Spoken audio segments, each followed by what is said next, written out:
চাকরি স্থায়ীকরণের দাবিতে রংপুর, বাগেরহাট, জামালপুর, ঝিনাইদহ ও মাগুরাসহ দেশের বিভিন্ন স্থানে অনির্দিষ্টকালের কলম বিরতি শুরু করেছে বাংলাদেশ নকলনবিশ অ্যাসোসিয়েশন।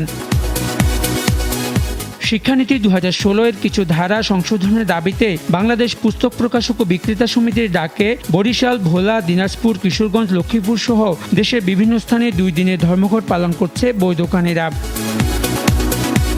ময়মনসিংহের ভালুকায় চাঞ্চল্যকর রেজাউল করিম রাজীব হত্যাকারীদের ফাঁসির দাবিতে মানববন্ধন করেছেন এলাকাবাসী।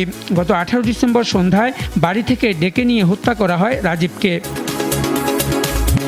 স্থানীয় সরকার প্রকৌশল অধিদপ্তরের প্রধান প্রকৌশলী শ্যামা প্রসাদ অধিকারী বলেছেন, সরকার সারা দেশের সুষম উন্নয়নে কাজ করছে। সোমবার সকালে ফরিদপুরের বদরপুরে এক কর্মশালায় তিনি একথা বলেন।